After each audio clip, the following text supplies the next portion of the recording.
We are now recording. Hello, Sid. Great to be with you. And I'm joining you from the African Savannah, which is my theme of the week.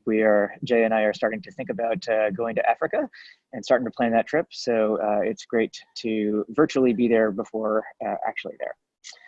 So we have three updates today: company, product, and customer market, or three categories of updates. And just going to talk through that. So on the company front, you probably know the biggest news, at least for me personally, is that I have now joined and I'm working on the start date. But I am so glad to be joining full time. It's really a thrill. And Mark has probably the most momentous update for the company. Mark, do you wanna share?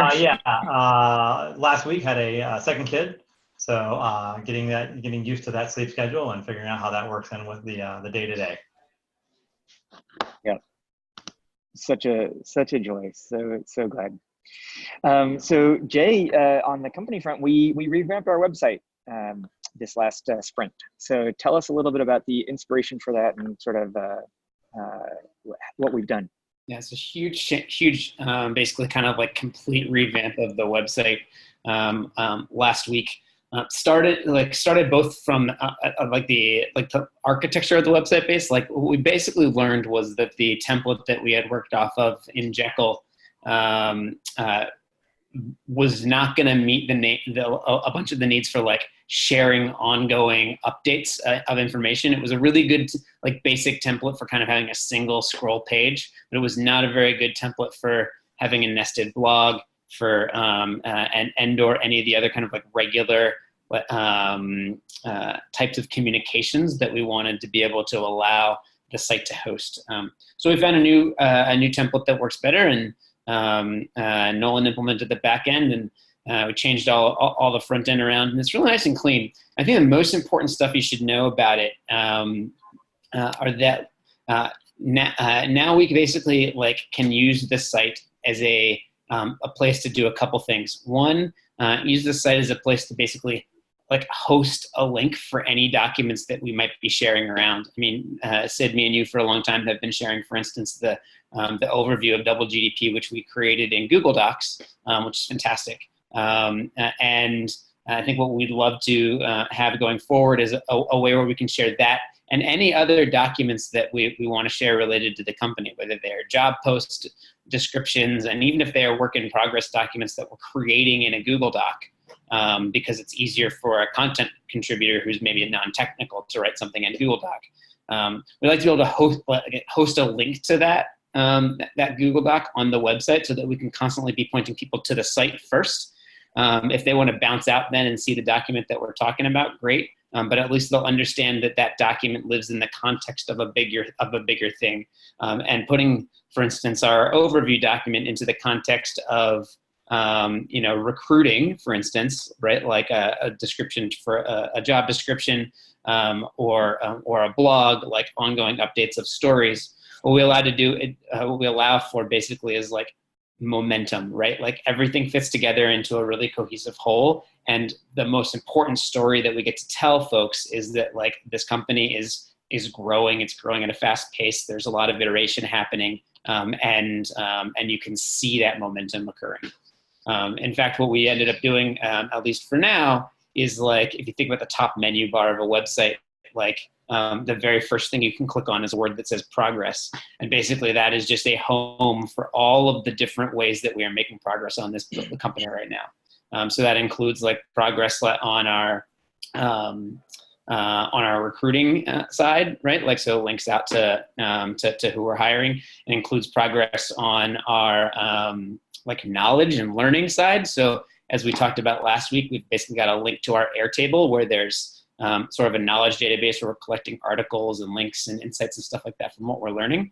So we put that in there, and we even opened it up to the broader community, by the way, to be able to add in other links that they think our team should see that might help our just extend our knowledge around new cities, urban development, Africa, and software in all of those spaces. And a bunch of other things on that progress page that just kind of work together in a system to show how much activity is happening in this business right now.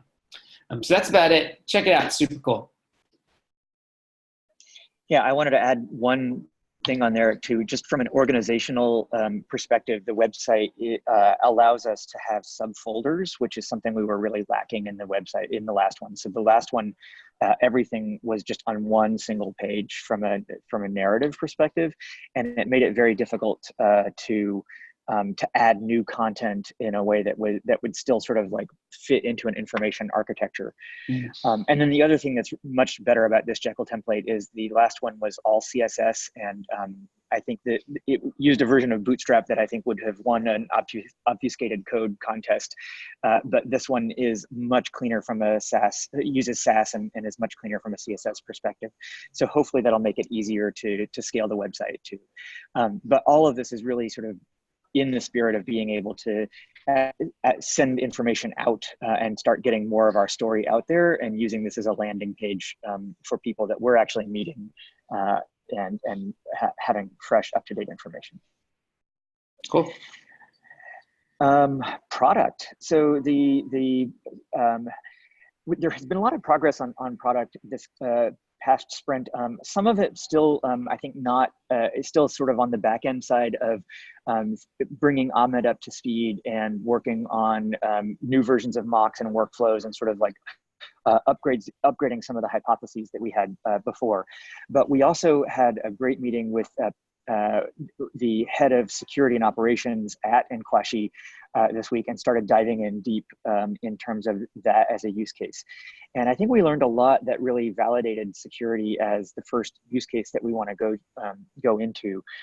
Some of which I think it's become clear that there's actually like a really that there's a lot of opportunity for software to help in that use case, where a lot of things are being done on paper and sort of manually today.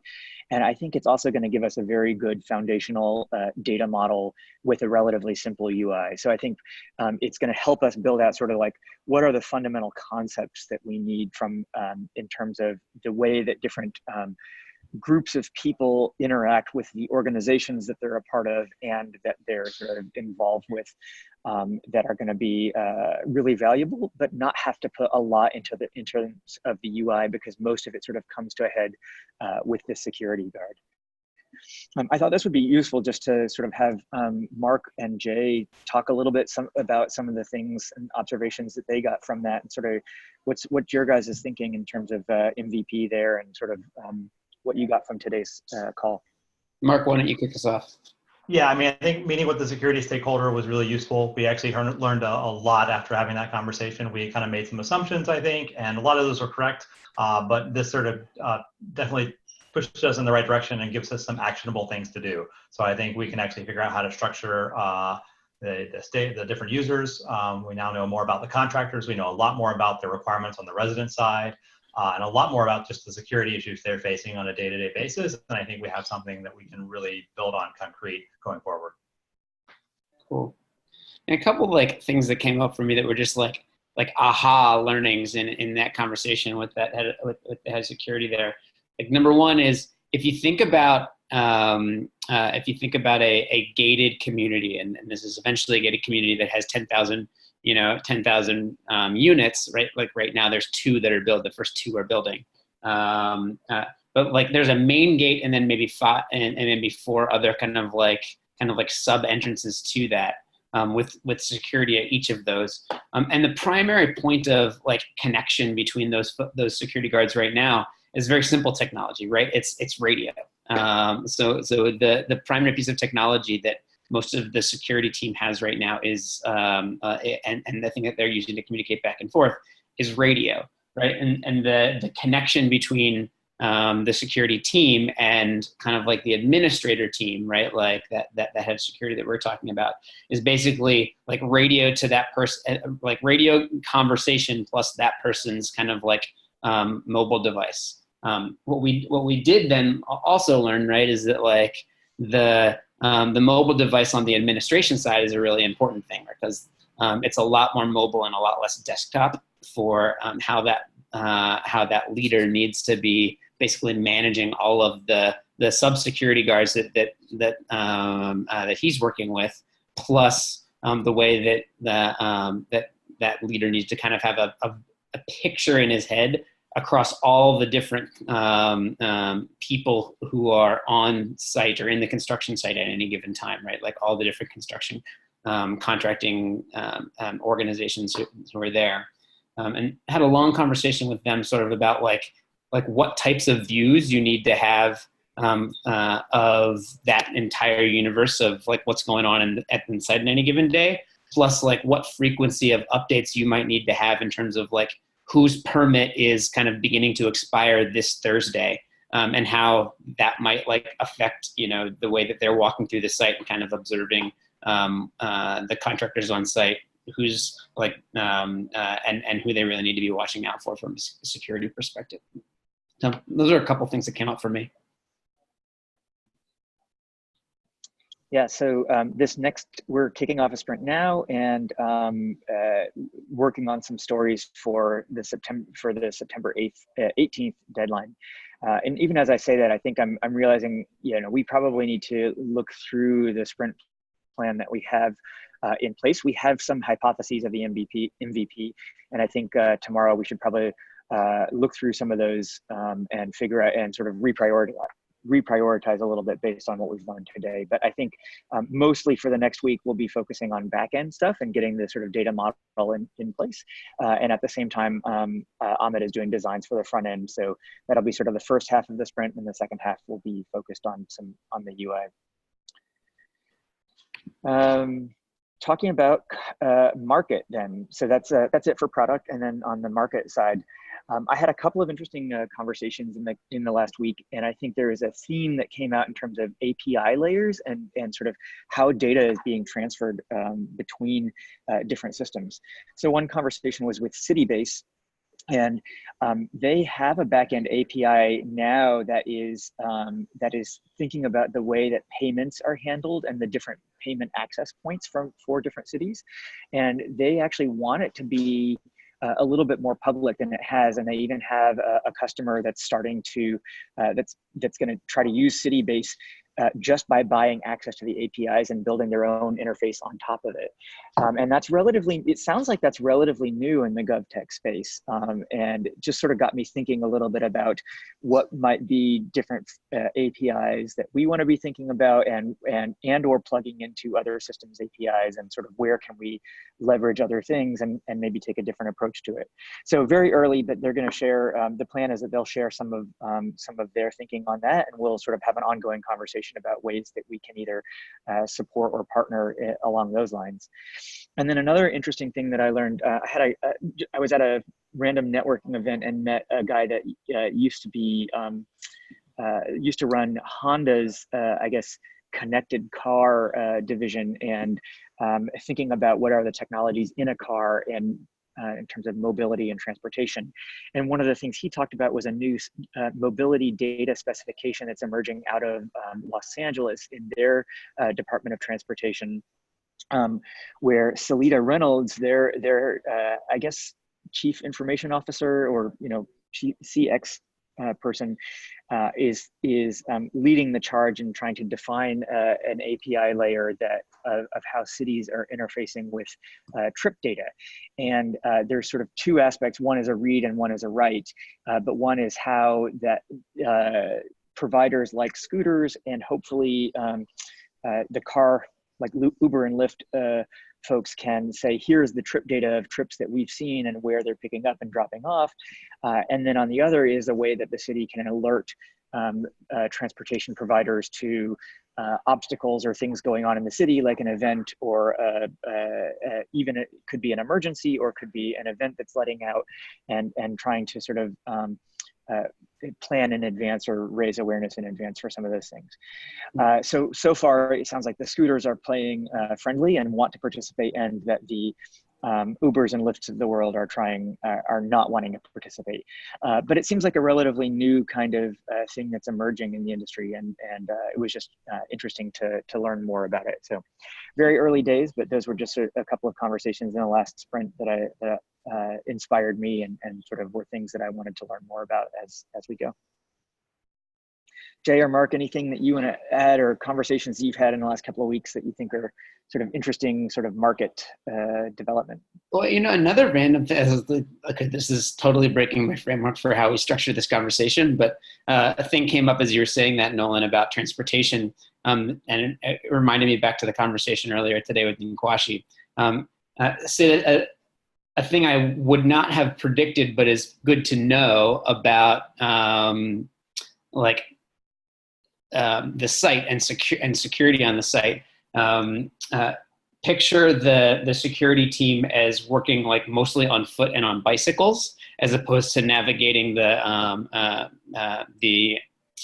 site in cars. I think I probably would have pictured something slightly different, and it's just I think a learning on my end. I was like, oh, like that. I'm learning more about this customer with each of the conversations we have. Mark, anything you wanted to add or ask about? Yeah, no, I think just having that conversation this week, I think we learned a lot. I think just getting I found out a lot of things I had not assumed, certainly did not realize were taking place on the site, especially just the just how simple, just I guess how antiquated the process is now. So it does feel nice that we're able to give them something, I think, meaningful with the first MVP. Yeah. Cool. And one of the things I'm super excited about is that he invited us to participate in a WhatsApp chat with him. So we'll set that up, and I think that'll help have more frequent conversation moving forward. Yeah, totally. So speaking of moving forward conversation, Sid, I wanted to tee up one conversation for tomorrow that we want to have with you. We want to pick your brain about source available and open source, and learn a little bit about the history at GitLab and how what parts have been open source, how that has helped you, if you've seen any downsides to doing open source, what you've, when and if you have things that are also closed source. So we're starting to think about our strategy in that regard, and we know that sort of the initial hypothesis is to do things as source available. So that's a conversation we want to have with you tomorrow, and start learning from you there. Yeah. I think that's it for today then. So with that, I guess we can sign off. It's been great not seeing you, but we look forward to talking to you tomorrow. See you tomorrow. Bye. See you tomorrow.